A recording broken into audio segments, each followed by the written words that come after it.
പിന്നെ വിഷ്ണു ബ്രോയുടെ ഇൻസൈറ്റുകൾ ഓഡിയോഗ്രഫിയിലെ പുള്ളിയൊക്കെ വിളിച്ചിട്ട് ഇടയ്ക്ക് വെറുതെ വിളിച്ചിട്ട് ബാഹു ഇവിടെ റിലീസ് ഡേറ്റ് എന്തെങ്കിലും മാറ്റം ഉണ്ടാകാൻ സാധ്യതയുണ്ട്. ഒരു സാധ്യതയില്ല, സാധ്യത കുറവാണെന്ന് പറഞ്ഞു. അപ്പോൾ പുള്ളി പറഞ്ഞു അല്ലടാ വർക്ക് നമുക്ക് എന്തായാലും തീരും, നമ്മൾ സേഫ് തന്നെയാണ്. പക്ഷെ കൊതി തീരുന്നില്ല വർക്ക് ചെയ്തിട്ട്.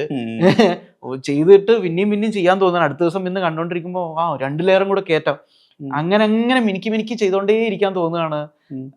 അപ്പൊ അതിന് സമയം ഉണ്ടെങ്കിൽ നമുക്ക് അത് ബെസ്റ്റ് ആയിട്ട് ചെയ്യാം എന്നുള്ള രീതിയിൽ ആ ഒരു വർക്ക് ഒബ്സഷൻ ഉണ്ടല്ലോ.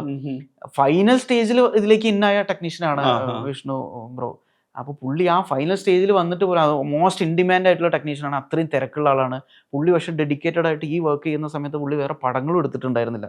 ഞങ്ങൾ വലിയ പടങ്ങൾ ഓഫേഴ്സ് അതൊക്കെ വിട്ടിട്ട് ഈ പടത്തിന് വേണ്ടിയിട്ട് ഞാൻ ഹോൾ ഡെഡിക്കേറ്റ് ചെയ്ത് ഇതിന് വേണ്ടി തന്നെ ഇരിക്കുകയാണ്, ഫുൾ ഐഡിയാസ്. കാരണം പുള്ളി പറഞ്ഞൊരു കാര്യമുണ്ട്, നമുക്ക് വർക്ക് തീർത്ത് വിടുക എന്നുള്ള രീതിയിൽ തീർത്ത് നമുക്ക് പാക്ക് ചെയ്ത് വിടാം എല്ലാ സിനിമകളും ചെയ്യുന്നത് പോലെ. പക്ഷെ ഇത് അങ്ങനെ ചെയ്യണ്ട, ഇത് ഇങ്ങനെ ഇരുന്ന് ചെയ്യണം. ചെയ്തുകൊണ്ടിരിക്കുന്ന സമയത്ത് അതിൽ തന്നെ ഇരിക്കുമ്പോൾ കൂടുതൽ ഐഡിയാസ് വന്നുകൊണ്ടിരിക്കും. അപ്പം ബാക്ക് ആൻഡ് ഫോർത്ത് പോയിട്ട് വീണ്ടും റീവർക്ക് ചെയ്തുകൊണ്ടിരിക്കുക.